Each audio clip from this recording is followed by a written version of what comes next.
요한계시록 2장 20절에서 25절까지 같이 한번 읽겠습니다. 그러나 내게 책망할 일이 있노라. 자칭 선지자라 하는 여자 이세벨을 네가 용납함이니 그가 내 종들을 가르쳐 꾀어 행음하게 하고 우상의 제물을 먹게 하는도다. 또 내가 그에게 회개할 기회를 주었을 때 자기 음행을 회개하고자 하지 아니하는도다.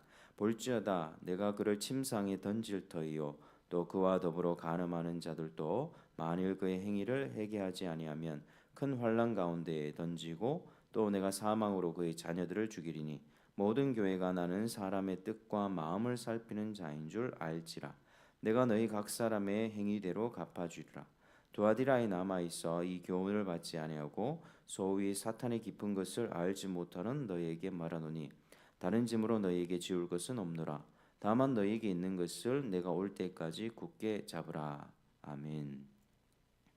우리 주님께서는 20절에 두아디라 교회를 책망하셨습니다. 어제 우리가 살펴본 부분인데 자칭 선지자라 하는 여자 이세벨을 물리치지 않고 용납했다는 점을 책망하셨습니다. 그래서 교회는 세상과 구별되어 거룩해야 하고 또 이세벨과 같은 사람을 절대로 용납해서는 안 되는 것입니다.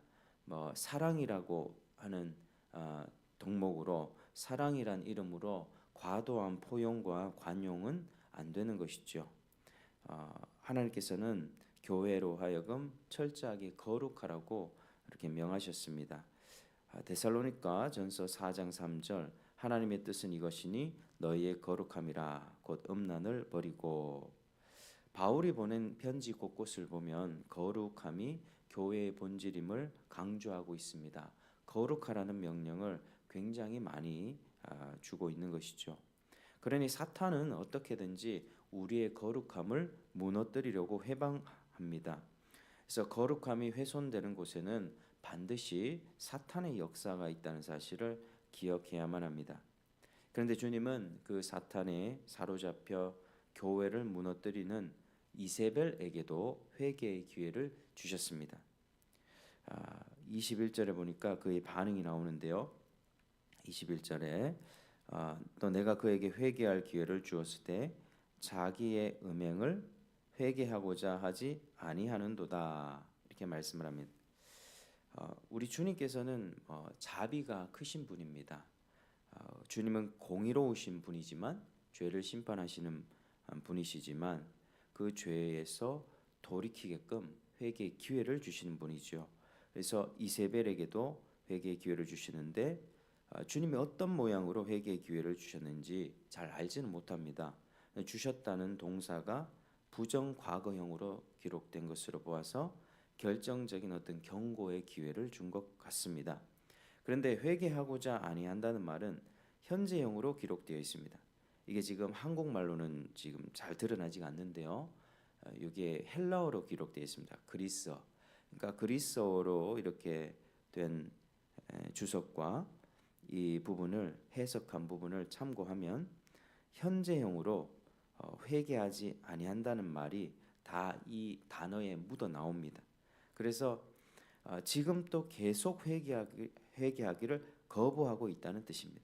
그러니까 우리 주님은 결정적인 회개를 딱 주셨지만 이세벨은 자기 음행을 지금까지 계속 회개하고자 하지 아니하는도다 이런 뜻입니다.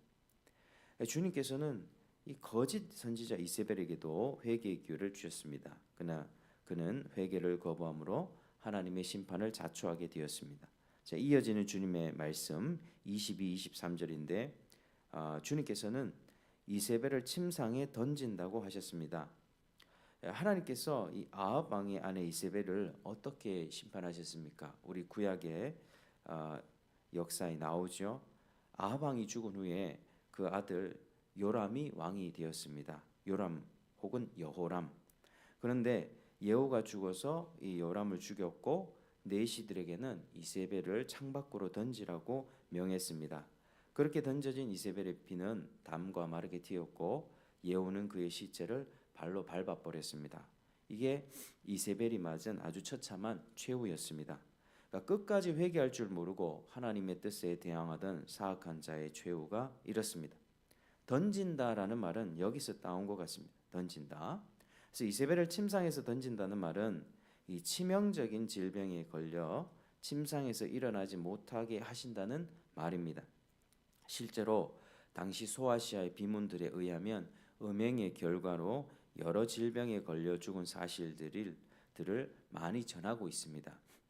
우리는 역사를 봤을 때 이 음행과 관련된 질병들은 아주 그 역사가 깊다는 것을 알 수 있습니다.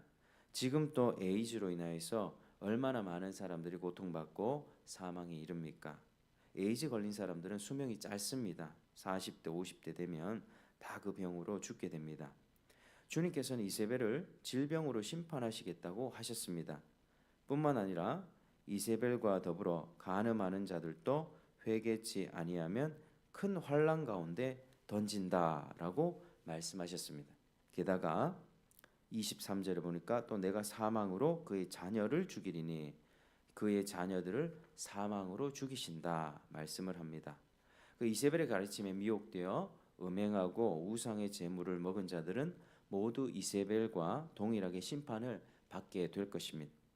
이런 심판은 행악자들에게는 하나님의 공의의 심판이지만 한편으로 교회들에게는 사람의 마음을 살피시는 하나님의 성품을 드러내는 은혜가 되기도 합니다. 23절 위에 상반절에 내가 사망으로 그의 자녀를 죽이리니 모든 교회가 나는 사람의 뜻과 마음을 살피는 자인 줄 알지라. 모든 교회가 나는 사람의 뜻과 마음을 살피는 자인 줄 알지라. 이런 공의로운 심판을 통해서 하나님께서는 자신의 성품을 드러내십니다. 사람의 내면을 감찰하시고 그 마음의 동기를 일일이 다 아시고 그리고 그 행위대로 갚아주시는 분임을 그때 드러내신다는 것입니다. 주님은 불꽃 같은 눈으로 두아디라 교회를 보고 계십니다. 우리 18절에 그 눈이 불꽃 같고 이렇게 되어 있죠.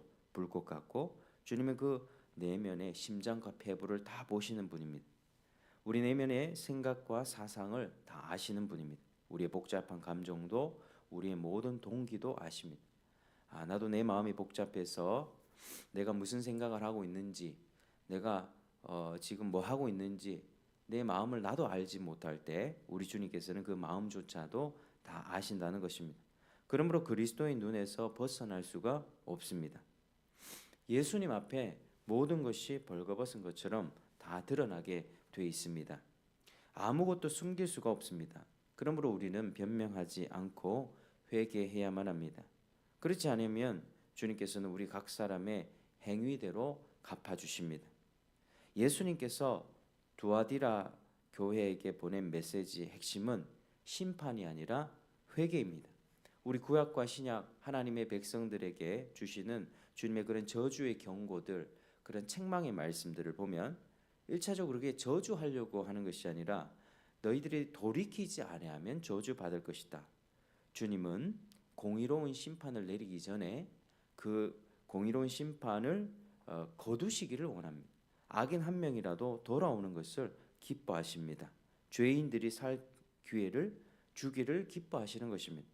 에스겔 33장 11절에 주 여호와의 말씀이니라 나의 삶을 두고 맹세하노니 나는 악인이 죽는 것을 기뻐하지 아니하고 악인이 그의 길에서 돌이켜 떠나 사는 것을 기뻐하노라. 주님의 기쁨은요 죄인이 돌아오는 것입니다. 죄인이 죄 가운데 멸망하는 것을 보면서 너희들 죄 지었으니까 다 이제 내가 심판할 거야. 그걸 기뻐하는 게 아니라 그 영혼이 하나님의 말씀을 듣고 회개하여서 다시 제자리로 돌아올 때 하나님과의 관계를 화목하게 가꿀 때 하나님은 그걸 너무나도 기뻐하신다는 것입니다. 다윗은 바세바를 범하고 그 남편까지 살해하는 죄를 저질렀습니다. 그러나 1년이 넘도록 회개하지 않은 채 평온한 날들을 살았습니다. 그 나단 선지자가 책망했던 시점은요, 이 다윗이 범죄한 후 한 1년 정도 되었다고 그렇게 추정이 됩니다. 하나님은 그동안 회개를 기다리셨다는 겁니다. 근데 그가 무감각해지자 나단을 보내서 그를 책망하셨고 다윗은 그제서야 진실한 회개를 했습니다. 이게 은혜입니다. 하나님과 관계를 회복할 수 있었습니다. 누구나 잘못을 저지를 수가 있습니다. 누구나 심각하고 중대한 죄도 저지를 수 있습니다. 그러므로 우리는 죄에서 돌이켜서 회개하는 것이 은혜입니다. 죄를 안 짓는 사람이 없기 때문이죠. 자, 이어서 주님은 24절, 25절에 이세벨의 교훈을 받지 않고 사탄의 깊은 것을 알지 못하는 그리스도인들에게 말씀하십니다. 사탄의 그 깊은 것, 사탄의 깊은 것을 알지 못하는 자들은 복음의 진리를 굳게 믿고 이세벨에게 미혹되지 않는 성도들입니다. 그런데 이세벨은 사탄의 깊은 것, 이 사탄의 깊은 것은 우상 숭배나 음행이나 이교도들의 은밀한 삶, 뭐 이런 것들입니다. 그런 것도 알아야 한다고, 그래야 영적으로 깊어지고 하나님도 잘 믿을 수 있다고 그렇게 가르쳤던 것이죠. 그렇게 그들의 순수함을 무너뜨리려고 했던 것입니다. 자, 오늘 말씀을 마무리하겠습니다. 우리는 세상의 악과 문화에 대해서 너무 깊이 알 필요가 없습니다. 그걸 캐내려고 하다가 그 죄에 더 빠질 수가 있습니다. 우리 어린 아이들에게 아기는 어떻게 낳아요? 뭐 이런 질문이 올 때 그걸 세세하게 다 가르쳐 줍니까? 좀 신비한 영역으로 엄마와 아빠가 사랑하게 되면 그렇게 아기는 생겨나는 거란다. 그게 축복이란다. 뭐 이 정도 하고 마무리합니다. 그런데 그런 것들을 세세하게 어떤 인간의 신체와 남자의 여자의 어떤 몸과 이런 것들을 세세하게 알려주면 그런 것들이 더 독이 되어서 또 음담한 호기심이 되어서 이른 나이에 이 순수함을 잃게 됩니다.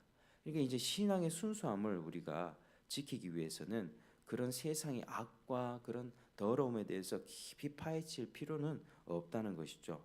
우리가 해야 될 것은 우리가 가진 진리에 더 집중하고 그 진리를 살아내는 것에 초점을 두어야만 합니다. 위조 지폐 감별사들이 하는 것이 각종 위조 지폐를 다 보는 것이 아니라 내가 가진 진리가 무엇인가, 이 진짜 지폐를 계속해서 만지는 겁니다. 그러면 가짜 지폐는 금세 손의 감각으로 알 수 있다는 것이죠. 우리가 가진 진리에 더 집중해야만 합니다. 우리가 가진 진리를 살아내야만 합니다. 그게 승리하는 삶의 비결입니다. 이 미혹이 강한 시대에, 이세벨의 유혹이 큰 시대에 넘어가지 않고 우리가 주님의 뜻을 붙잡고 회개하여 돌이켜 주님의 뜻대로 살 수 있는 비결이 여기에 있는 것입니다. 그래서 우리가 오늘 또 이 말씀 기억하면서 우리 가운데 거룩하지 못한 부분이 있지 않은가, 미혹된 부분 있지 않은가, 하나님이 우리 마음을 다 살피고 계시다는 사실을 알고, 그러나 지금 회개의 기회를 주고 있다는 사실, 그 은혜의 기회를 우리가 지금 받고 있다는 사실을 기억하시면서 하나님께 앞에 돌이키고 우리 진리를 더욱 붙들고 진리에 집중하는 그런 삶을 살 수 있도록 오늘 아침에도 기도하고 또 실제로 그렇게 살아서 열매 맺는 저와 여러분 되시기를 주의 이름으로 축복합니다. 기도하겠습니다.